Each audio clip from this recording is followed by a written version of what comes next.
Hoje nós vamos para a nossa aula de número 10, meus irmãos, e vamos falar sobre mais um dos pontos, na verdade, dois artigos da Confissão de Fé Batista de 1644, o artigo 17 e o artigo 18.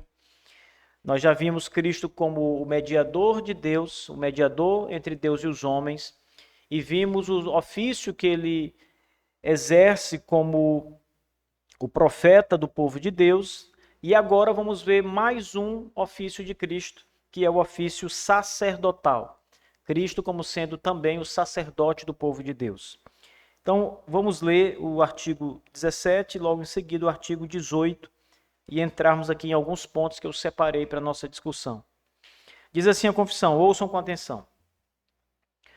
Quanto ao seu sacerdócio, Cristo, sendo consagrado, apareceu uma vez para remover o pecado pela oferta e sacrifício de si mesmo, e para esta finalidade cumpriu plenamente e sofreu todas aquelas coisas pelas quais Deus, através do sangue daquela sua cruz, em um sacrifício aceitável, pôde reconciliar os seus eleitos somente.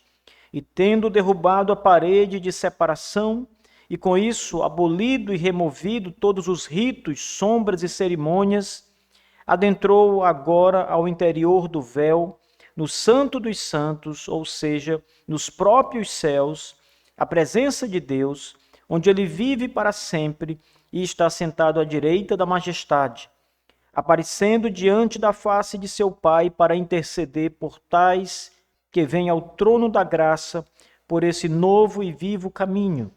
E não somente isso, mas faz de seu povo um templo espiritual e sacerdócio santo, para oferecer sacrifícios espirituais agradáveis a Deus por intermédio dele. Nem o Pai aceita ou Cristo oferece ao Pai qualquer outra adoração ou adoradores. Artigo 18. Este sacerdócio não foi a partir da lei ou temporário, mas de acordo com a ordem de Melquisedeque, não por um mandamento carnal, mas pelo poder da vida eterna, e não por uma ordem que seja fraca e coxa, mas firme e perfeita, não por um tempo, mas para sempre, não admitindo nenhum sucessor, mas é perpétuo e próprio de Cristo e daquele que vive para sempre. O próprio Cristo foi o sacerdote, o sacrifício e o altar. Ele foi o sacerdote de acordo com ambas as naturezas. Ele foi um sacrifício mais propriamente de acordo com a sua natureza humana, a qual a Escritura costuma referir-se como seu corpo, ao seu sangue. Ainda assim, a força principal pelo qual este sacrifício foi feito eficaz dependeu da sua natureza divina, ou seja, que o Filho de Deus se oferecesse a si mesmo por nós.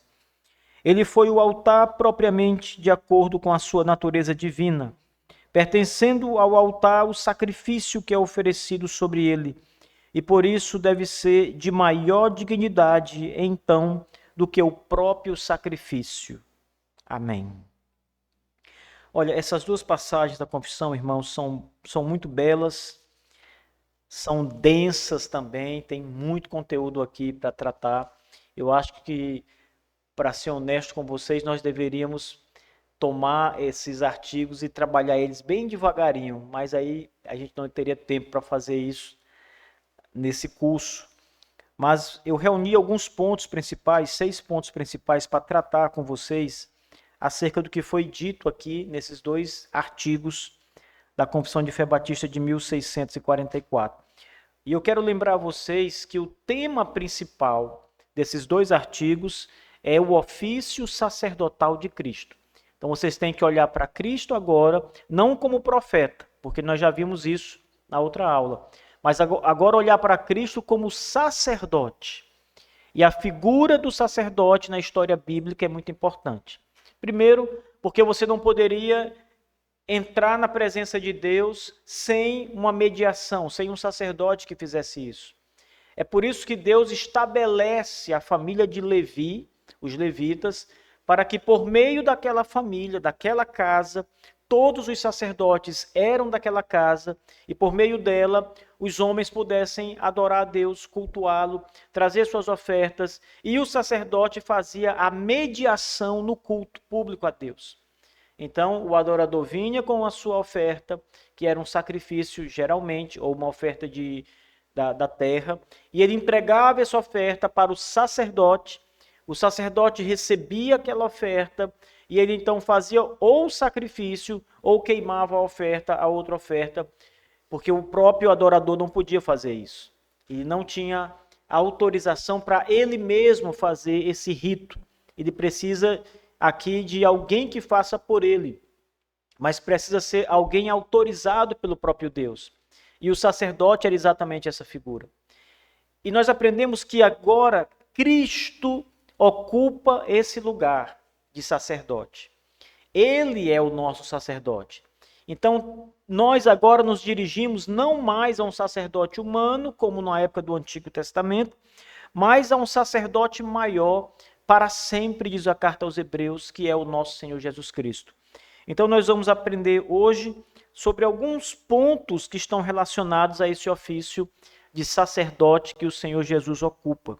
O primeiro deles é o ofício do sacerdócio que envolve o sacrifício de Cristo.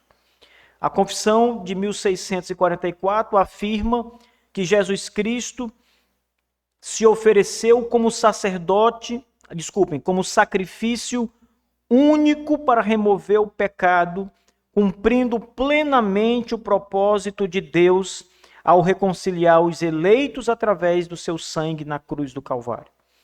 Então, o primeiro aspecto é esse. Jesus Cristo, nosso Senhor, que é o sacerdote, ele é também o sacrifício que é oferecido por nós.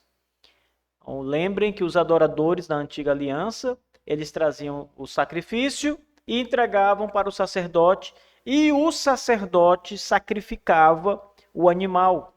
Mas agora Cristo é o sacerdote e é o sacrifício oferecido.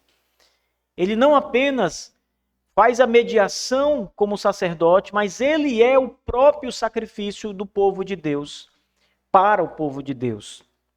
Isso aqui é importante, meus irmãos, porque a figura de Cristo, ela é única nas Escrituras Sagradas. Os sacerdotes, eles iam se sucedendo uns aos outros. Morria um sacerdote, um outro sacerdote ocupava seu lugar, da família de Arão, da família de Levi, e assim sempre sucedendo-se uns aos outros. Os sacrifícios igualmente. Todos os dias ou todas as ocasiões de sacrifício, o adorador deveria trazer um sacrifício, seja um carneiro, alguma coisa, ele entregava. Na semana seguinte ou no dia determinado, ele trazia novamente a sua oferta, seu sacrifício, e durante toda a vida dele era esse o rito. Assim era o culto a Deus. Mas Cristo termina com isso, quando ele se torna o sacerdote para sempre, não há mais uma mudança sacerdotal, e quando ele se torna o sacrifício para sempre também. Não há renovação de sacrifício, não precisamos de um novo Cristo, não precisamos de uma nova oferta. Cristo é o único sacrifício. É por isso que a confissão claramente diz que esse sacrifício único, não se repete, ele é um sacrifício que remove o pecado e ele cumpre plenamente o que Deus havia designado para poder reconciliar o povo, o seu povo eleito. Então, quando o indivíduo trazia o sacrifício naqueles dias, os pecados deles eram apaziguados. Então eles estavam em paz com Deus novamente por causa do sacrifício. Mas logo eles tinham que trazer novo sacrifício e renovando aquela oferta. Com Cristo, o sacrifício é suficiente para apaziguar a ira de Deus em relação aos seus eleitos para sempre.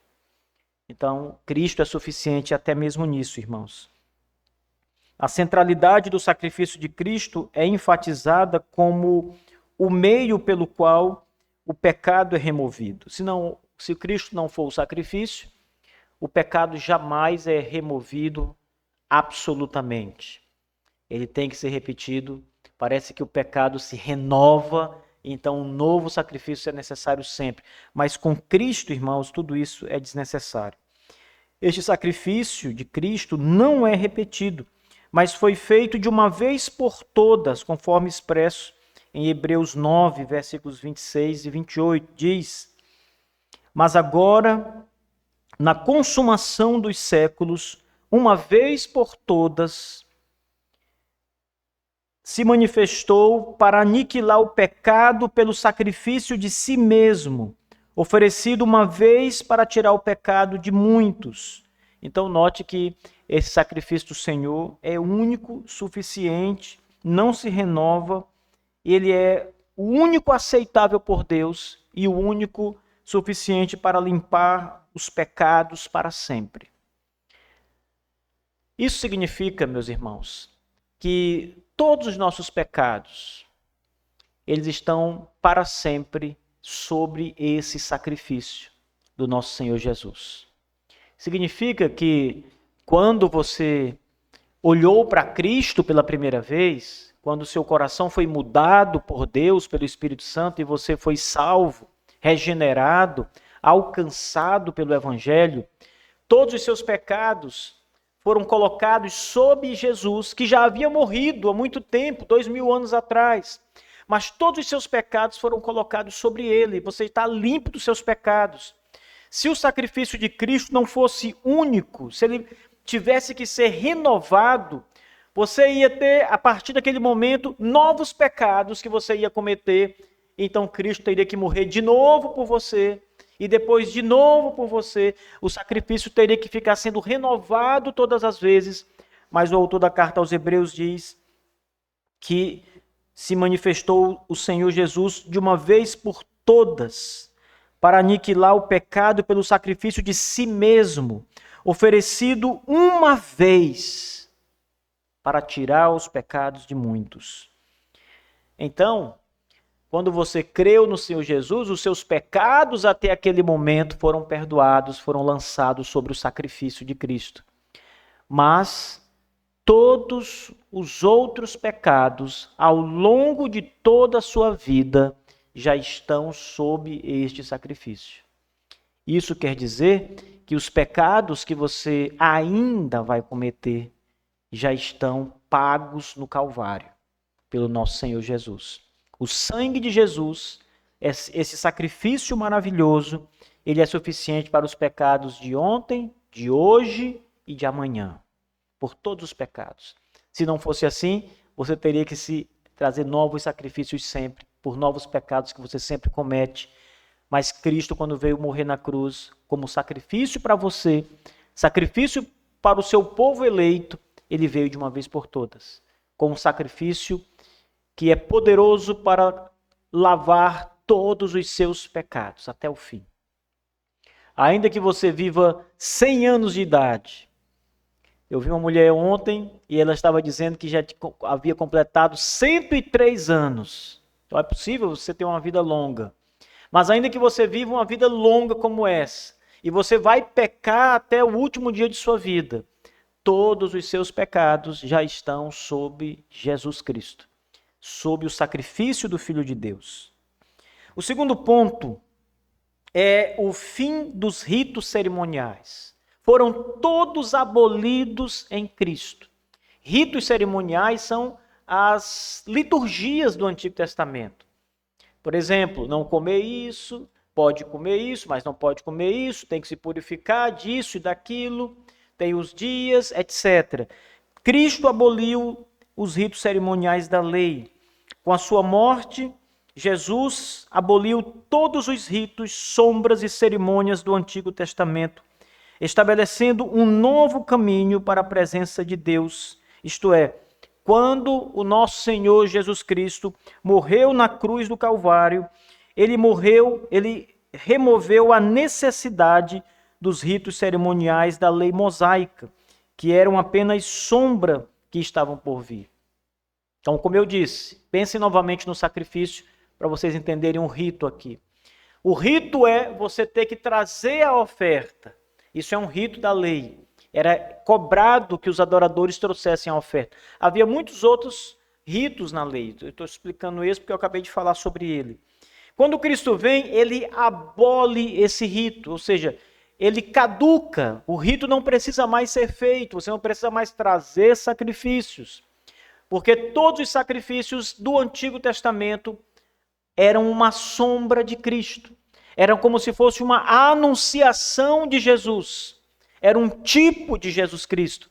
O Cordeiro, o tipo mais claro de Jesus, porque ele é chamado na Bíblia literalmente de o Cordeiro Pascal, que tira o pecado do mundo.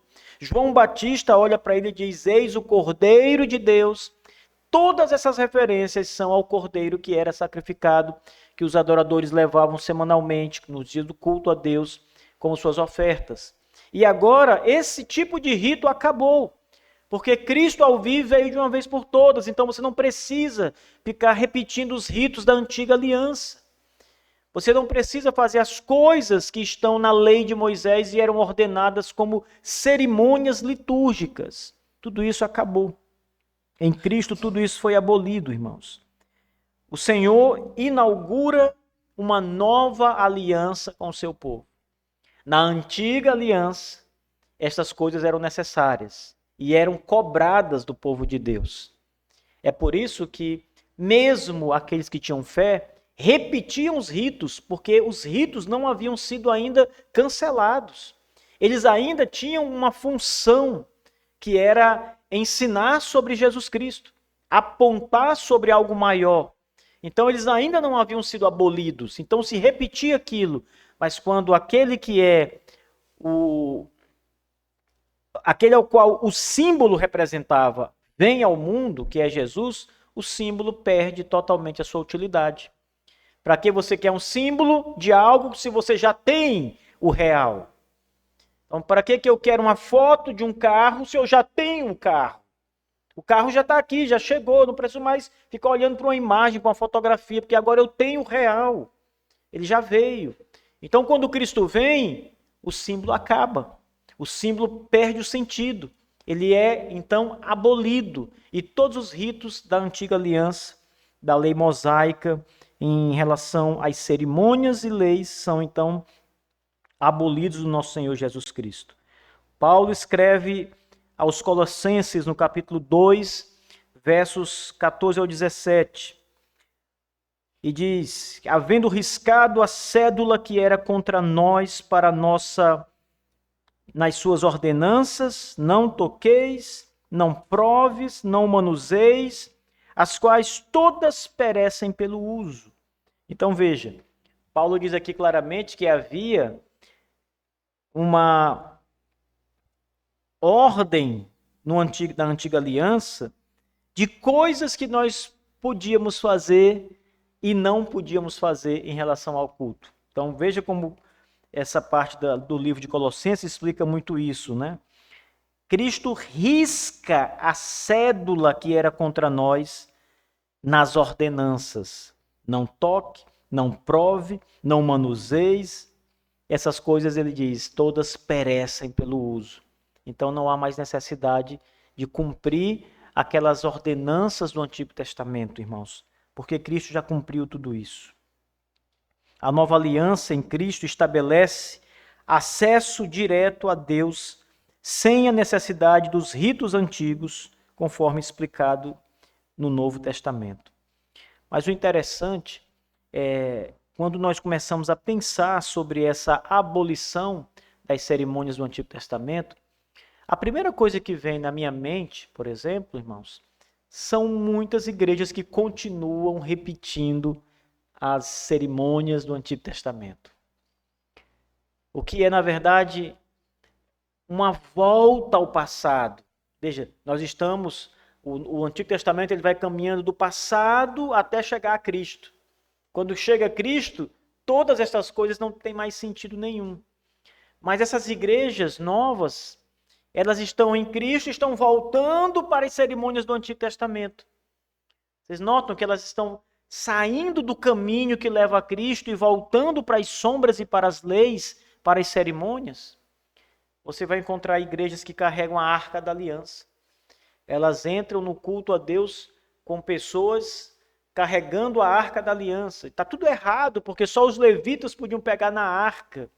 E, obviamente, aquela arca moderna não é a arca da aliança de Deus. Você vai ver essas imitações das coisas do Antigo Testamento que aconteciam no culto do Antigo Testamento, a roupa sacerdotal, toques de trombetas, não é?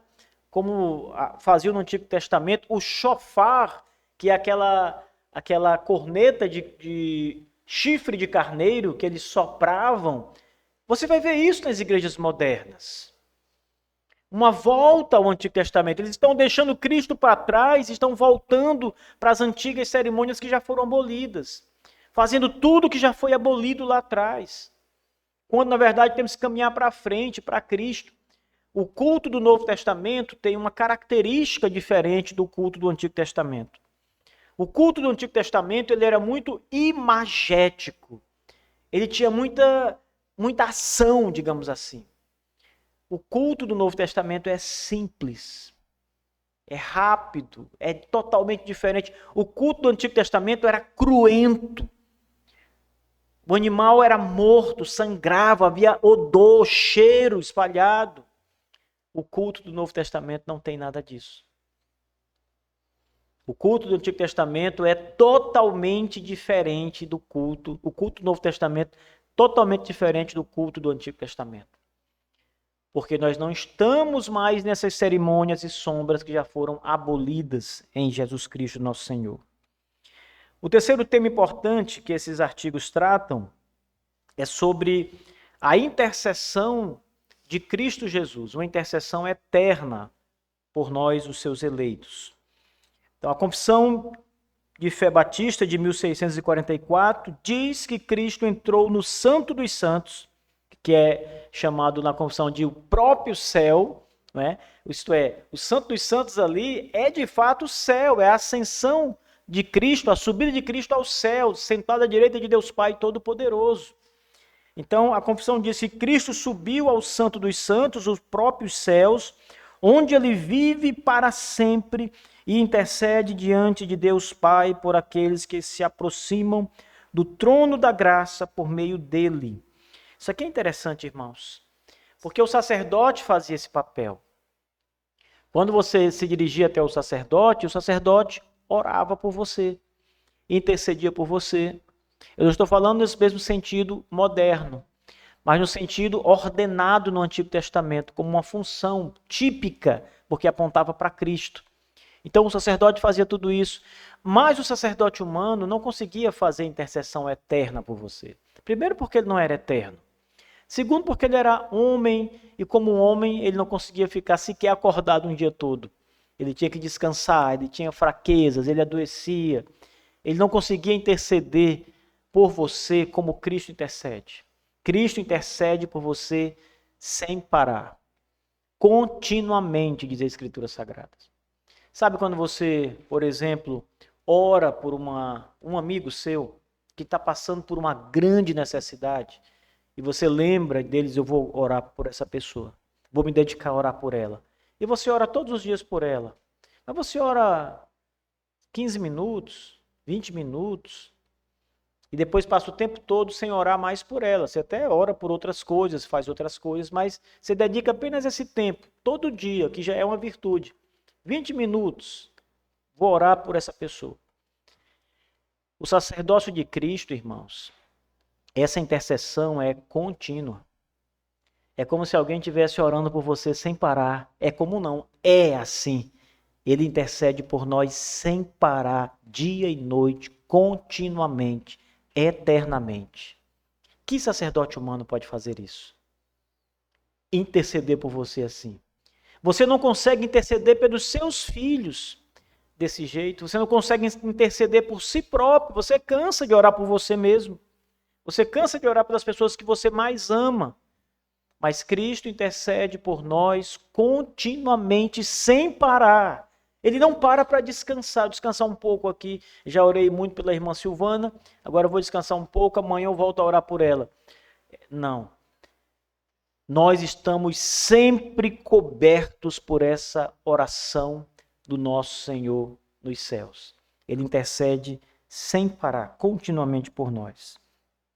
Após a ressurreição e a ascensão, Cristo está à direita de Deus, onde intercede continuamente por aqueles que se aproximam de Deus através dele, de Jesus. Veja o que diz Hebreus 7, verso 25, irmãos. Porquanto pode também salvar perfeitamente os que por ele se chegam a Deus, vivendo sempre para interceder por eles. A vida de Cristo, diz a carta aos Hebreus, é vivida no céu sempre para interceder por nós. Irmãos, que amor é esse que Cristo tem por nós?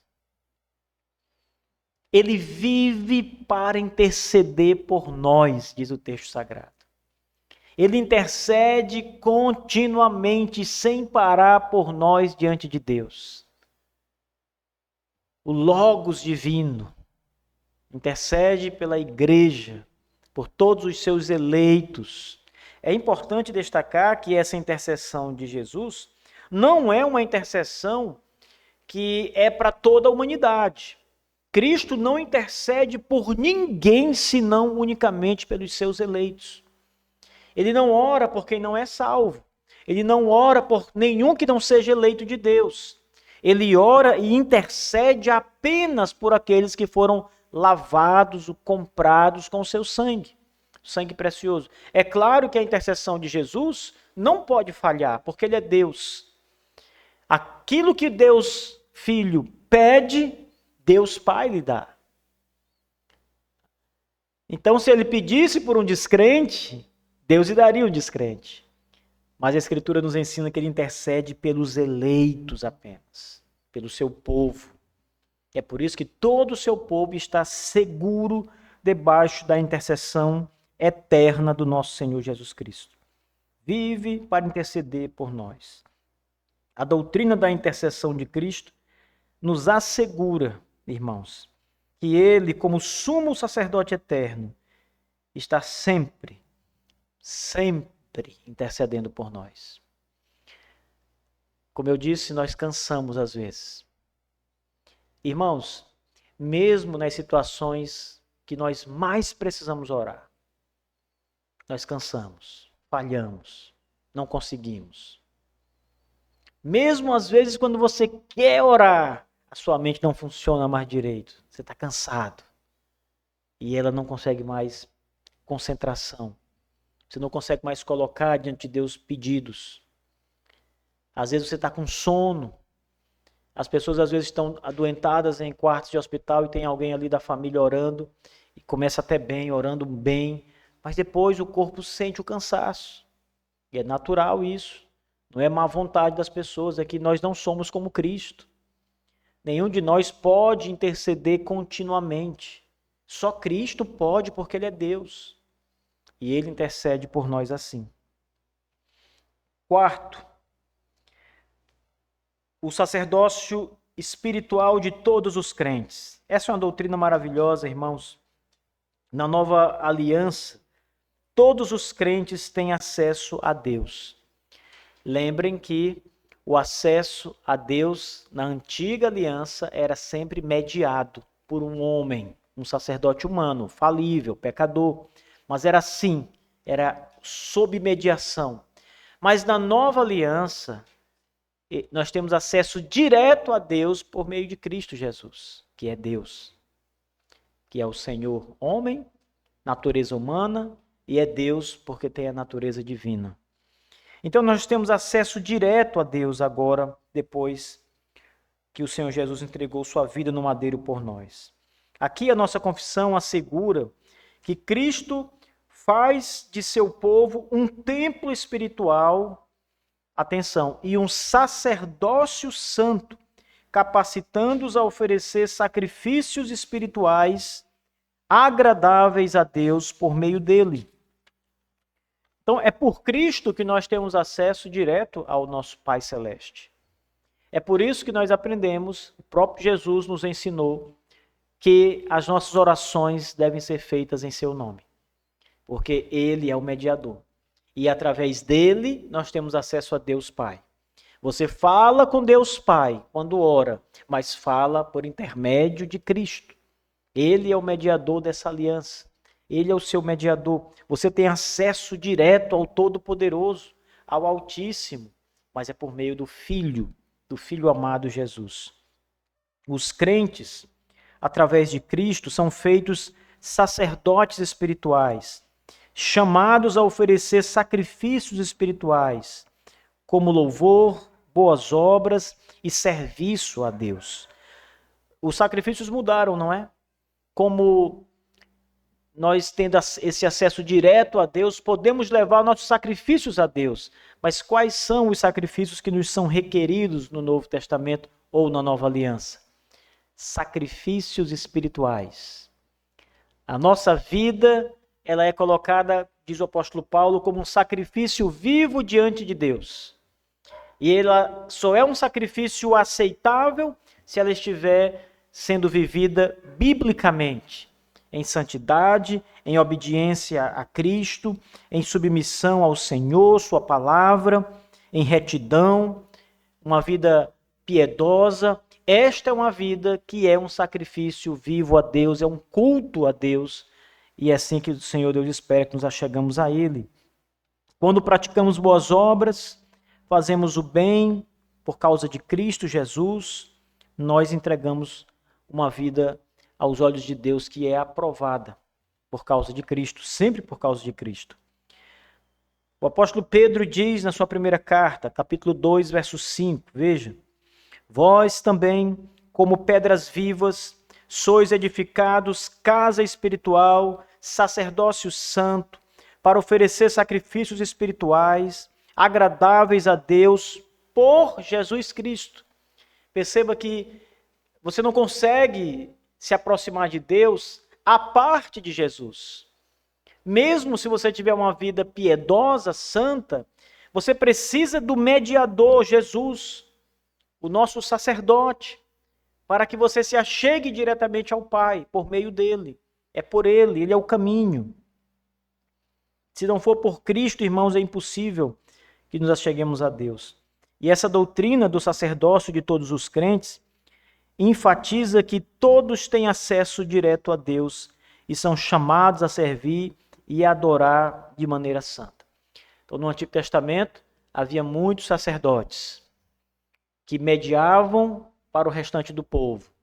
No Novo Testamento, Cristo é o sacerdote de todos os crentes, mas nós, cada um de nós, é agora um sacerdote. É o sacerdócio de todos os crentes.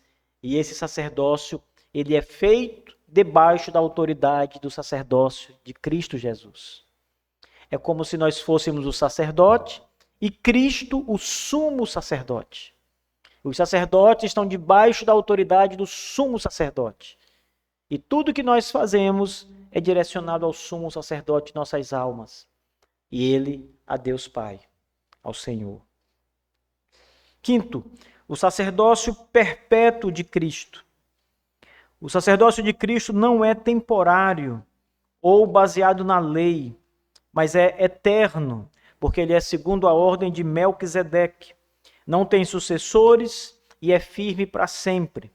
Então isso aqui já nos mostra que é um sacerdócio totalmente diferente de qualquer outro que já houve na terra. E de qualquer religião.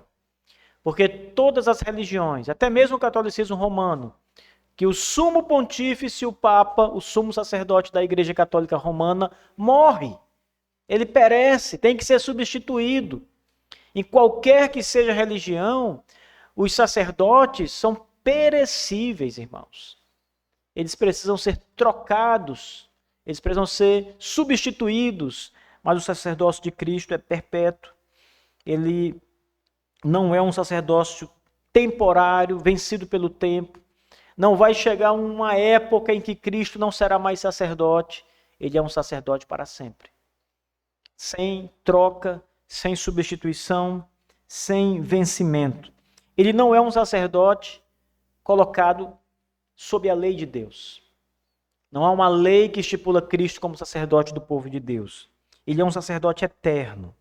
Ele vem da ordem de Melquisedeque, conforme nos mostra o texto do Antigo Testamento e a carta aos Hebreus também. Não tem sucessores, é firme para sempre. Ele é sacerdote segundo a ordem de Melquisedeque. E isso significa que o seu sacerdócio é eterno, não dependendo de sucessão humana ou da lei mosaica.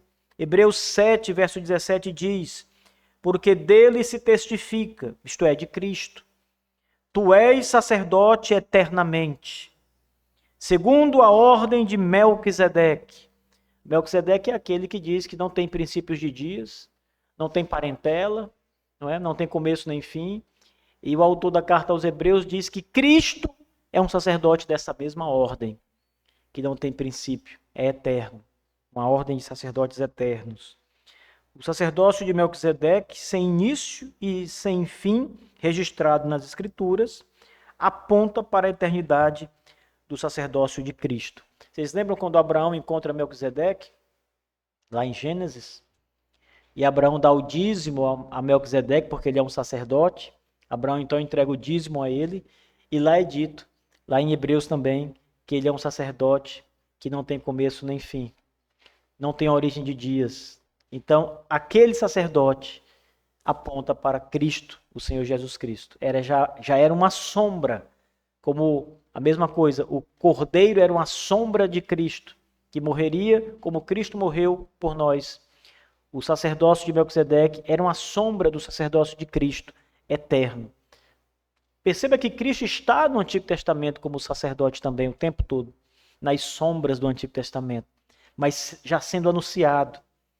Abraão creu nessas coisas e ele foi justificado pela fé, não por obras, mas por crer nestas coisas que, em sombras, falavam grandes realidades sobre o Senhor Jesus.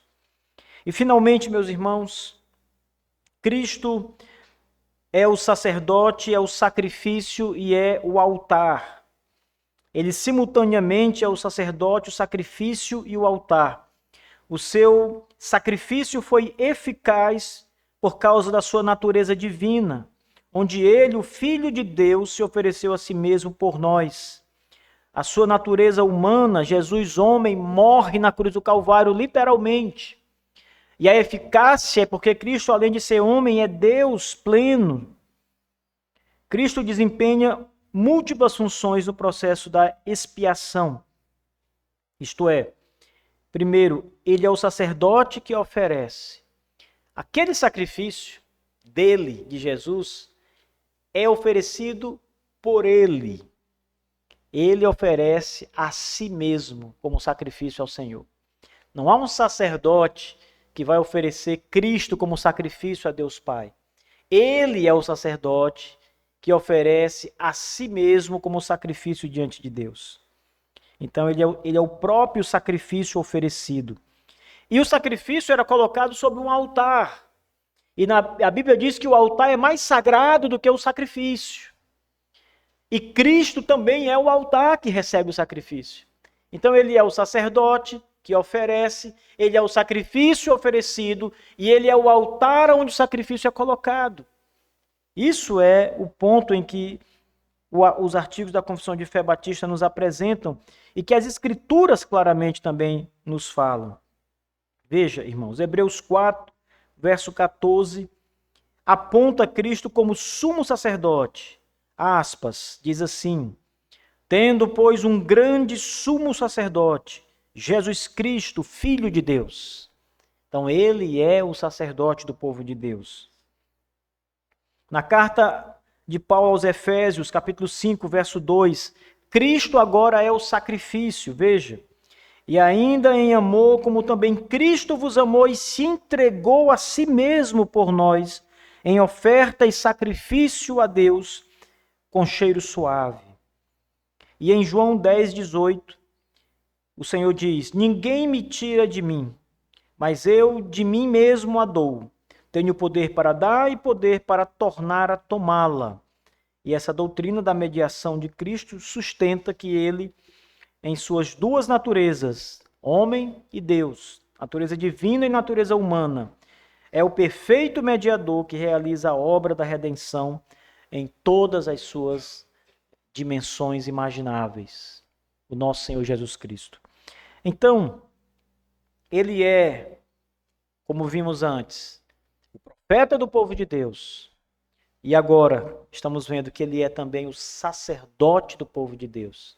E como sacerdote, ele é o sacrifício, ele vai abolir todas as tradições antigas, ele faz intercessão perpétua por nós, ele é o próprio sacrifício e ele cumpre o triplo ofício aqui, a tripla representação, sacerdote, sacrifício e altar aonde o sacrifício é depositado. Irmãos, saber dessas coisas não deve ser apenas um exercício de treinamento teológico. Ou seja, você não deve estar aqui só para ter curiosidade em aprender mais, em aprender com profundidade o que a Bíblia ensina sobre Jesus. Essas coisas que nós aprendemos, que a nossa confissão nos ensina e a Bíblia claramente mostra, elas devem servir para nós como conforto para a nossa alma. Devem ser consoladores para nós. Então, quando você descobre que há, por exemplo, alguém que se ofereceu por você, você precisava de um sacrifício para ter os seus pecados apagados. Nenhum destes sacrifícios da antiga aliança serviam. Eles eram representações. O autor da carta aos Hebreus vai dizer que nós não devemos pensar que o sacrifício de touros e bezerros tiravam os pecados, porque eles só representavam aquele que tira o pecado, de fato. E quando você pensa que alguém, o Filho de Deus ainda mais, se entregou por você, morreu no seu lugar, para salvar você, pecador, isso deve trazer um conforto, uma alegria à sua alma, agradecimento a Deus. Quando você descobre que há alguém no céu que jamais se cala diante de Deus em oração a seu favor, você deve louvar a Deus por ele. Ele nunca fica em silêncio. Ele sempre tem o seu nome na sua língua, colocando diante de Deus, clamando a Deus, intercedendo por você.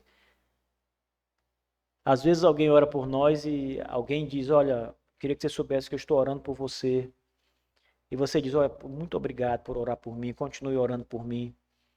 Imagine Cristo, irmãos, que não para de orar por você. E não é qualquer um que está orando, é aquele que sempre é ouvido pelo Pai. Cristo Jesus, o nosso Senhor.